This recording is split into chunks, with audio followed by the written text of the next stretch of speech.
Hello, Scott here. We're going to go through this record here, which is Face Value by Phil Collins, one of the greatest albums of all time. And we're going to go track by track, and we're going to talk about this record, which came out in 1981.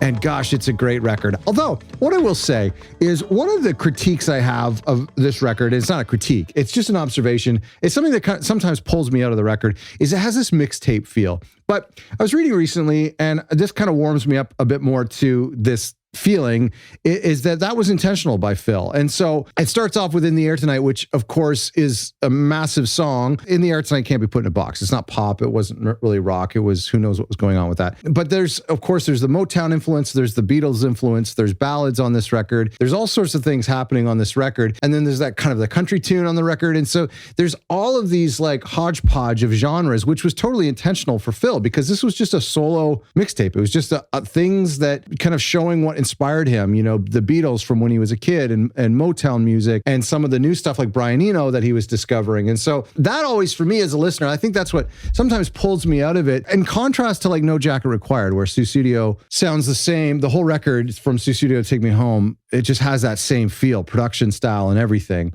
There is some coherence and some consistency with this record. That was like, you know, one of the things sometimes I always feel like it has a mixtape. I wonder if Phil, if he had known that this would blow up, because at the time, like even Genesis wasn't that big. It was pre-Duke. They didn't even really have a hit single other than Follow You, Follow Me. And I don't think that was a massive hit. And so this could have just been a thought. It was going to be just a one-off record for Phil. And the other guys, Mike and Tony, hadn't done their solo projects. They were working on it at the same time. And so there was a thought, maybe, you know, this could have just been his only chance to ever make a solo record. So why not do a bunch of different genres that was important to him? So, okay, let's move on.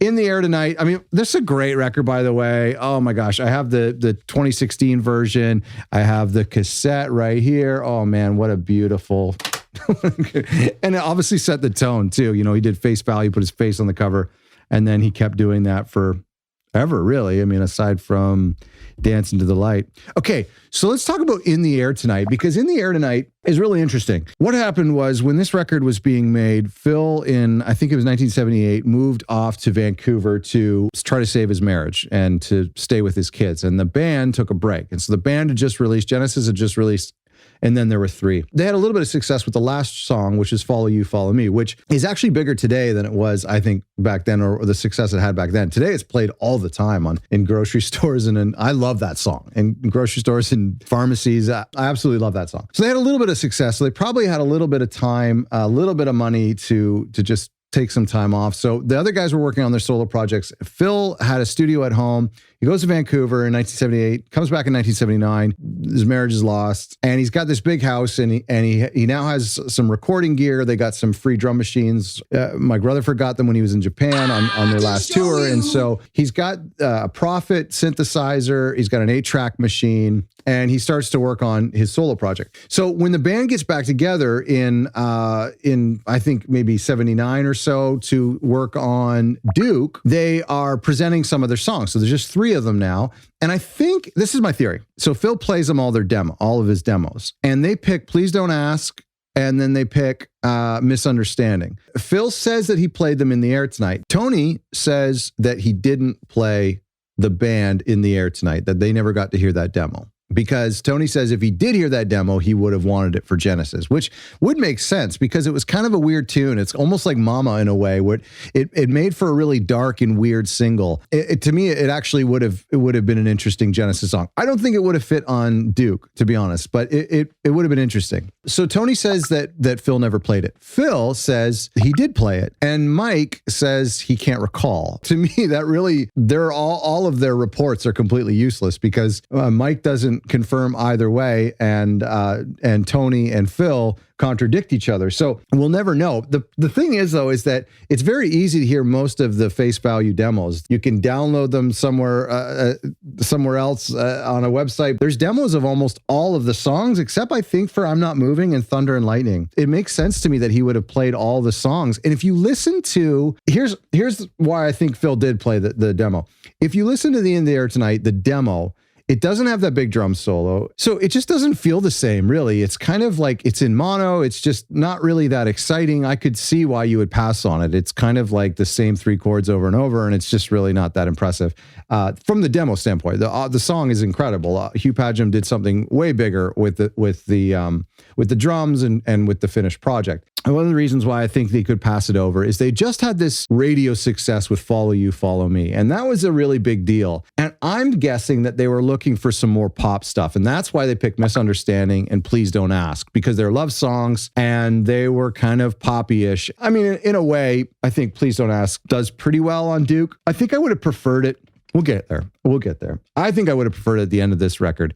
I would have loved to hear, instead of the Beatles cover, if he had ended with Please Don't Ask, just because it was a divorce record. And to me, I feel like lyrically it fits in better. Not a huge fan of Tomorrow Never Knows, but I don't know. In hindsight, it may have worked a little bit better on this.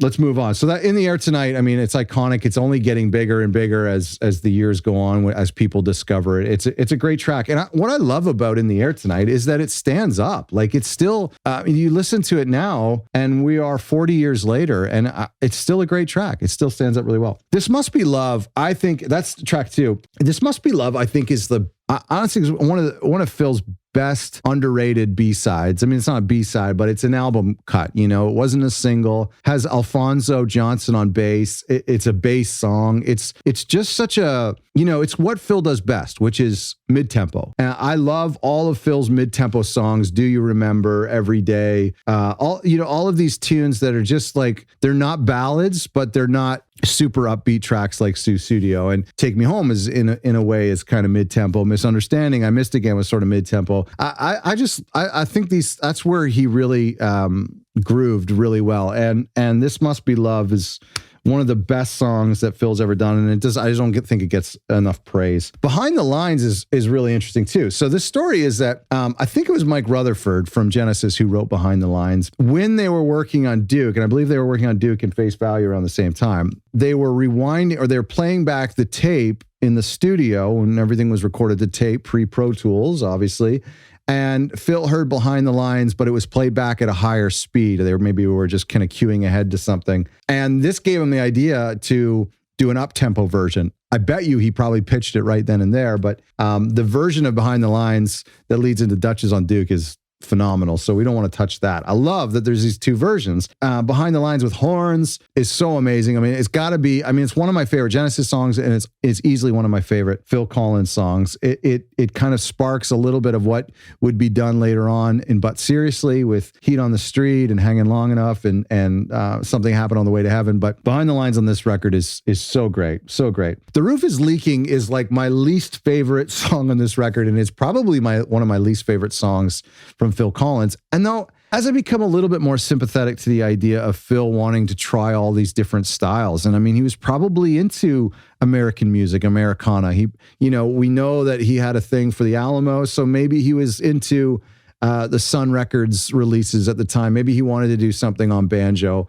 I just don't think it's a great song. It's kind of a little bit theatrical. Like it's almost like a Broadway number in the sense that it's like a story being told. It's just never really struck me. And I feel like after Behind the Lines and This Must Be Love, we're just locked into such a groove. And I hate complaining about it because Face Value is iconic and the comments are going to light up. But for me, it's just, it may have been that tune as well where Eric Clapton came on and messed up and they had to replace his banjo playing because he was a little out of it. But anyhow, The Roof is Leaking. If you're a fan, let me know. Now, then we move on to the end of side A, which is Droned, that leads into Hand in Hand. Anytime an artist bleeds or blends one song into the next, I'm a huge fan. And we hear that on You Know What I Mean into Thunder and Lightning. And that's such a great moment. And same with Droned into Hand in Hand. Droned is super cool. Again, Phil was into like creating soundscapes and these interesting things, which he did with Genesis as well. And so for his chance to do something, and this sound, what we hear in Droned and Hand in Hand carries through his career. We hear it a little bit more in But Seriously, and obviously later into Dance into the Light, into the Tarzan stuff is some of these like more world sounds, which we don't really say that anymore, but Hand in Hand is, oh man, what a great song. And you know where Hand in Hand really shines is live. Opening the Serious But Serious tour, the Dance Into the Light tour with it, and he played it on the No Ticket Required tour for No Jacket Required later, deeper into the set. It does so well. I mean, just with him on drums, the choir in this, by the way, really interesting. I don't know if you can see this.